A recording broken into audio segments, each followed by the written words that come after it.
Melihat negara dan kelolaan pemimpinnya itu mudah. Lihat indikasi dasar saja. Pertama adalah pendapatan per kapita penduduknya. Kemudian penyaluran dana pinjaman atau investasi. Naiknya harus di atas 15% dari tahun sebelumnya. Dan terakhir, pendapatan negara dari pajak berbanding dengan anggaran belanja atau keluaran biaya negara itu bagus dibanding tahun sebelumnya atau tidak. Itulah raport selama menjabat. Di sisi lain, melihat seorang pemimpin perilakunya juga gampang. Coba dengar apa yang dikatakannya dan bagaimana dia mengatakannya serta melihat apa perbuatannya. Sama nggak? Sebentar lagi kita akan mengkombinasikan dengan fakta dan angka, gabungan dari raport, pejabat, dan perilakunya. Sungguh, melihat pejabat itu bukan berapa banyak award atau medali dari lembaga-lembaga lokal ataupun lembaga dunia yang diperolehnya. Itu semua bisa dibeli dan kebanyakan itu semua bayar. Sungguh, semua lembaga pemberi award adalah lembaga cari cuan. Ada harganya award-award tersebut. Kita kembali ke pelajaran dasar bernegara. Nah, ini yang saya paling senang menjelaskan karena tahu semua kandidat 2024 yang saat ini ada di etalase tidak ada yang terlalu paham akan hal ini. Kebanyakan mereka adalah hanya ingin populer dengan sebanyak-banyaknya nampak di media. Bernegara itu dalam bertindak ada dua aliran besar, yaitu liberal dan di sisi seberangnya ada yang namanya konservatif. Konservatif itu lebih compassionate.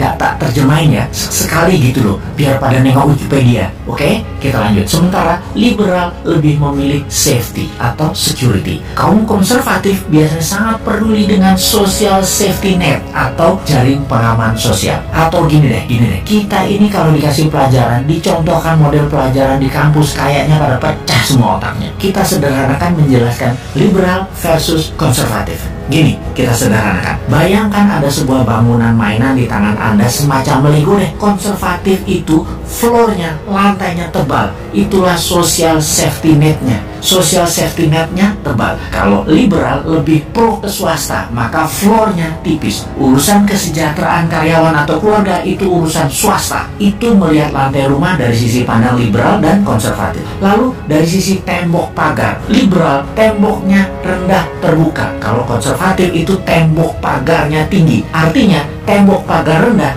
asing boleh masuk, globalis masuk, tenaga kerja asing masuk, uang asing masuk, impor bebas. Sementara kalau tembok pagarnya tinggi, semua asing dibatasi. Sangat nasionalis mereka itu. Kemudian dari sisi bangunan, langit-langit atau ceiling, kaum liberal ceilingnya rendah, kaum konservatif ceilingnya tinggi. Gaji kaum buruh di dunia konservatif itu tinggi. Di dunia liberal tergantung kesepakatan kaum pekerja dan kaum pemilik usaha. Sekali lagi, tergantung employee dan employer. Saat ini Indonesia ceilingnya tinggi diatur negara, tembok pagarnya rendah, lantainya tebal awalnya tapi sekarang mulai menipis. Tembok pagar sangat rendah karena asing masuk di semua lini, mulai dari orang asing, teknologi asing hingga hutang asing. Lantai menipis karena jaring pengaman sosial seperti biaya pendidikan, kesehatan yang ditanggung oleh negara sekarang mulai tipis duitnya. BPJS itu banyak buat rumah sakit merugi. Itu misalnya. Ketika Newman nanti mendapat mandat, maka ceilingnya akan adil. Swasta dan negara saling melengkapi, pastinya tinggi. Lantai rumah super tebal dengan pupuk gratis, bunga 0%, printing money untuk UKM, great supply terutama UKM yang ekspor. Tembok pagar tinggi sedikit, asing tidak masuk terutama yang akan mengambil sumber daya alam. Tenaga kerja asing hanya yang untuk transfer knowledge dan hal-hal yang asing hanya untuk hal yang produktif seperti ilmu pengetahuan asing yang tinggi itu boleh masuk. Namun tenaga buruh rendahan,